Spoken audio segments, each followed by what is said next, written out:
جی السلام علیکم، میرا نام لبنہ ہے. میں آج ڈاکٹر بہو کی ڈرامہ کی 31 ایپیسوڈ کا ریویو کر رہی ہوں.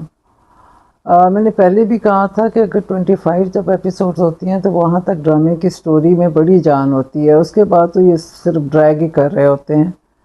تو فرحین کے بعد ویسے بھی اس سٹوری میں کوئی اتنا مزہ نہیں آ رہا ہے، اور بس وہی چیزیں رپیٹ ہو رہی ہیں. سلمان جو ہے وہ زیادتی کر رہا ہے، وہ اب شاہ نواز کی طرح بنتا جا رہا ہے. تو وہ یہ ہاسپٹل میں ایڈمٹ ہوتی ہے تو وہ آتا ہے تو پھر ان کی آپس میں تلخ کلامی ہوتی ہے. تو پھر اس کے پیرنٹس آتے ہیں، زینب اور ریاض. تو وہ بھی بیٹھے ہوتے ہیں تو وہ پھر آ کے کہتا ہے سلمان دوبارہ کہ ہاں ٹھیک ہے تم چلی جاؤ تاکہ ریلیکس کرو. تو وہ جس طرح سے جواب دیتی ہے تو زینب اور ریاض دونوں ایک دوسرے کی طرف دیکھتے، وہ بڑا نیچرل ہوتا ہے. یہاں سے ٹھیک ہونے کے بعد ہمارے گھر چلو، کچھ نہ صحیح ماحول ہی بدل جائے گا. نہیں ابو، ان کو سمجھ آ جاتی ہے کہ ان کی لڑائی ہوتی ہے. خیر اس کو گھر لے جاتے ہیں تو زینب جو ہے وہ اس کی پھپھو کے ساتھ انبن ہوتی ہے. تو وہ کہتی ہے کہ تم ثانیہ کے ساتھ ایسے کیوں کر رہی ہو؟ تو وہ پھر کہتی ہے کہ میرے ساتھ بھی یہ سارا کچھ ہوا تھا، گھر بسانے کے لیے مجھے جاب نہیں کرنی تھی، اور تم ہی تھی جس نے کہا کہ بڑی ہاتھوں سے نکل گئی ہے، اس کو بھی جاب کرنے کی اجازت نہ دیے. تو اور سعیدہ، جب اماں نے میری اسکول کی نوکری اور ایم ایڈ کے ایگزامز چھڑوائے تھے تو تم نے ہی کہا تھا نا کہ ایک بہو تو ہاتھ سے نکل گئی، کم از کم اس والی کو تو ضرور انگوٹھے کے نیچے دبا کے رکھیے گا.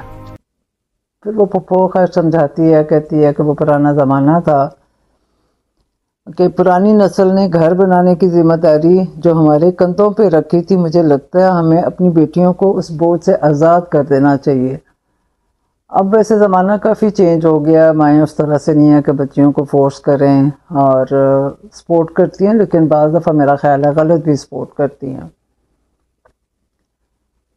تو پھر وہ ریاض صاحب جی معافی مانگتے ہیں، اور بڑی پینفل سی تھی اس کی سٹوری زینب کی.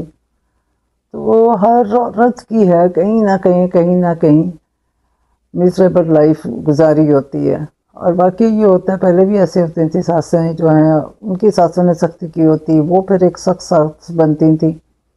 تو یہ چلتا آ رہا تھا، لیکن اب زمانہ چینج ہو گیا. اب کی ساسیں جو ہیں وہ بہت بہتر ہیں، وہ بلکہ بہوؤں سے ڈرتی ہیں آج کل کی ساسیں جو ہیں. تو اس میں جو ہے فیضان کے ساتھ بہت ستھری ہوئی ہے، نہ مینا اس کے ساتھ رہی ہے نہ ڈاکٹر امبر رہی ہے، ہوتا پھر رہا ہے.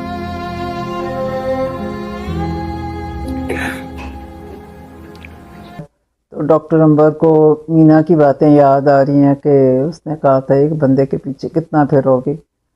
تو جو لڑکیاں انڈیپینڈنٹ ہیں، وہ ڈاکٹر ہے، تو اس کو مینا کی یہ بات اچھی لگی، تو وہ بھی میرا خیال ہے فیضان کو چھوڑ دے گی.